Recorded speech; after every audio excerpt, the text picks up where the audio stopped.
Hello and welcome to Patriot Tough Talk. I'm your host, Mike. Today I want to talk about the southern border of the United States. The situation we have down there is there's hundreds of thousands of people who have nowhere to go because they're being detained.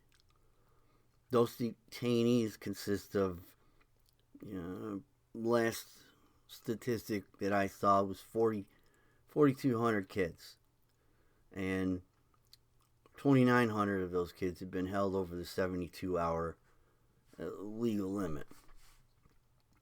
Now, FEMA and HHS are involved, and they're coming in and building decompression centers, which are basically just places for the people to call them yards. If you're in prison, it's the yard where you get your exercise. So we have all these kids. We have all these people. The Border Patrol agents have identified many of the people trying to come over the border as previous violent offenders. And all this is because the Biden administration decided that they were going to tell the whole world that we were going to open the borders. We're going to stop building the wall. The wall became such a huge issue during the election, and everybody fails to talk about the walls that are already in place around the world. Mexico has a southern border wall to keep people from South America coming into their country.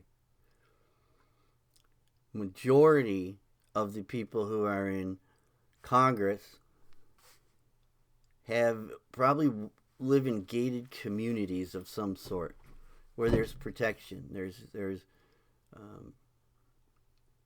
gate control systems and probably security people with guns and who knows what else. I worked at a place down in Florida where we had gate control systems, and our gatehouse was the size of a small home. We had 4 entry lanes that looked like a New York State thruway toll booth. And we had dogs, and we had guns, and we had paramedics, and around the clock. So we had the whole package. And right now, Washington D.C. has a wall around it. So the big issue with walls to keep people out or to protect the people inside, should we not have a wall to protect the United States if it's needed? The fact that there were so many issues made about Donald Trump building a wall, and then we just stop building it and then tell everybody, hey, come on in.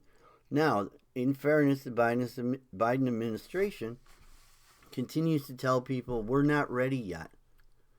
They're not telling them don't come. They're saying we're not ready. Whatever that means.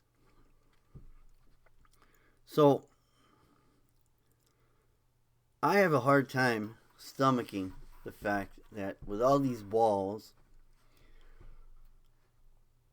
and then he put a 60-day freeze on law enforcement to do their job on the borders. I mean, there's states right now that are rebelling against the federal government's instructions and pulling in their National Guard down in Texas. Excuse me. And Arizona currently is putting up detention centers to stop people, or to hold people that they stop. So what's the benefit of what has the Biden administration accomplished as far as controlling the entry into the United States? Now, in the term illegal immigrant, the first word is illegal. It means they don't belong here. There's a process to come into our country. There's a process to get into any country that you want to go to if you want to stay. When I was in the military, people who wanted to stay in the country I was assigned to They had to go through a process. They had to take a written test in that language. They had to, and they had to be able to read and write the language. They had to be able to speak the language, and they had to have verifiable employment, which means employment that they get taxed on.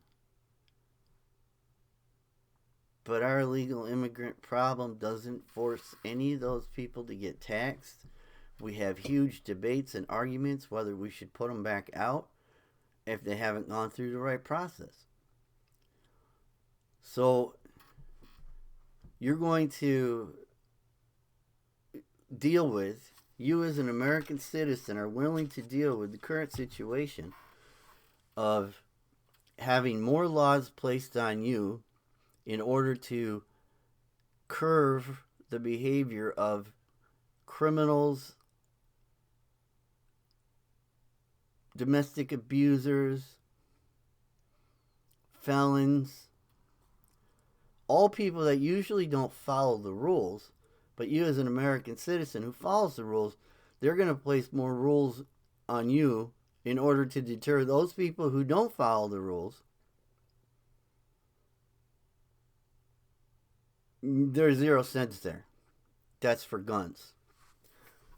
For borders, they're going to allow all these people to come in.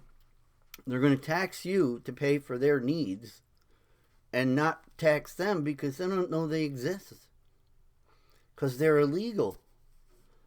And then when they find out, oh, you're an illegal alien, they don't want to send them back. So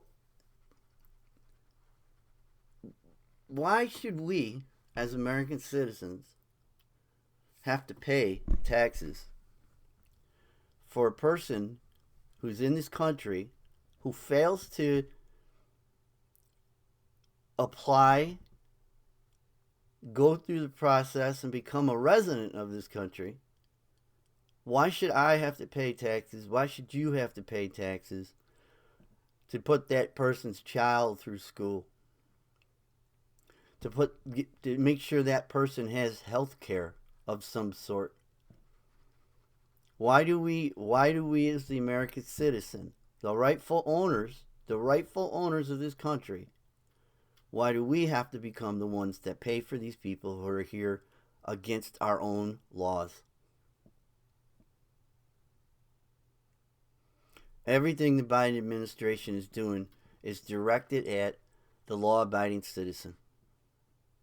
The citizen who goes and works their 40 hours, pays their taxes, takes care of their personal bills.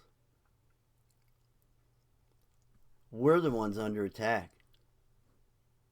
We're the ones under attack right now because the expectation is that we're going to pay for all these additional people that are letting into this country in some way, shape, or form.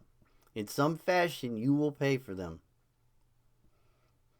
Now, you may feel you won't. And where does it start? It starts at the border. The border, we have people that are paid to patrol the border because we don't want people coming into our country illegally. The wall was put up to stop people from coming into our country illegally. But yet, we're making crazy accusations that the wall is racist. That the wall, in some way, shape, or form is bad. Yet Pelosi and Schumer and all the people who are, screaming it's bad, they all live in probably, and I'm guessing because I don't know where they live, they probably live in gated communities with walls that they're protected. I know they're living in a gated workplace right now because the U.S. military is there to ensure that nobody bothers them due to the insurrection. So I just find it offensive as an American citizen that the things I talked about this week, I talked about human trafficking. I talked about I talked about yesterday, just about how the emotional drain that it's putting on everybody. I talked about the Constitution. Um, I just I find it I find it offensive as an American citizen that the people who are in charge, first of all, there's a large percentage of them who are not doing what their constituents want. And as I said in yesterday's show, yesterday I believe, that if they're not doing what we want, then we need to get them out. We need to campaign against them. We need to get them removed. We need to get somebody in there who's willing to follow the constituents' wants and needs. But this situation at the border, with all these kids, where do you think they're going to end up? They've already found that people that are tagged are coming over here. They're tagged so that the gangs know who's theirs, so that the traffickers know who they own. They're tagged like cattle with some type of bracelet or a mark. To me, it's ridiculous that we're allowing this to happen. Get on the other side of the wall and stay there. You want to come here, fill out the paperwork. Do it the right way.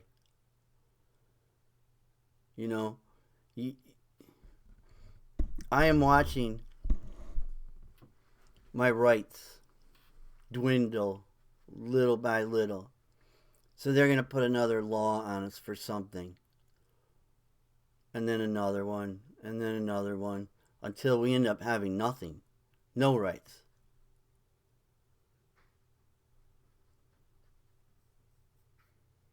I find it offensive as an American. I find it offensive as a prior military person who defended the Constitution. I find it offensive that nobody's done anything about it.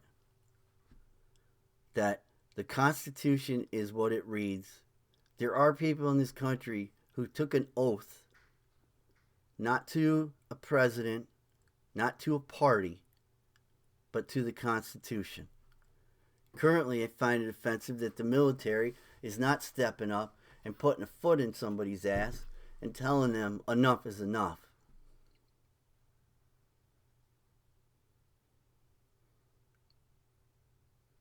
For me, being an American is important.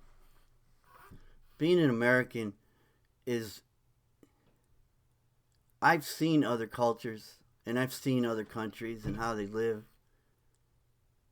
And most of the people that I am around on a daily basis have no idea how appreciative they should be or how shitty other people have it.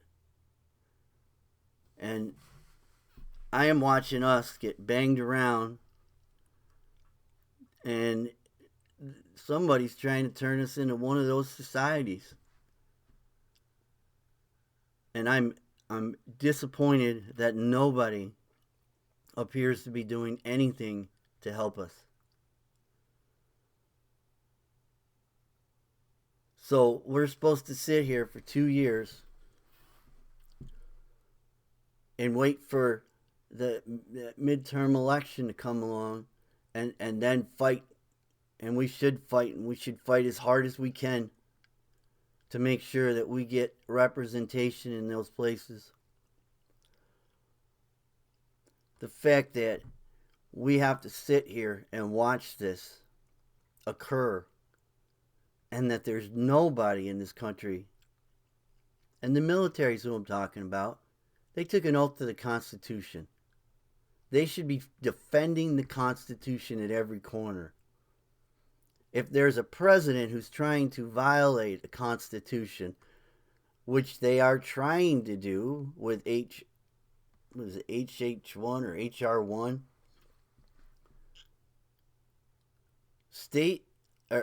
federal elections are to be determined by each individual state and the process and everything else. And HR1 basically is taking that away and federalizing elections. And the Democrats can pass anything they want because they have the numbers. Now, in 2022, they can turn around. If the Republicans can take back the House or take back the Senate, and they can flip-flop that. The fact is every decision that they are making up there is supposed to be a decision based on what we want. We the people. Not what they want. Not what Nancy Pelosi wants or Chuck Schumer, plastic face loser. They need to make their decisions based on what we want. Right now, they're making decisions based on what they think is best for us, not what we want. I don't need anybody to tell me what's best for me. And even that is a stretch because it looks to me like they're making decisions based on what they want. How are they going to improve their power status?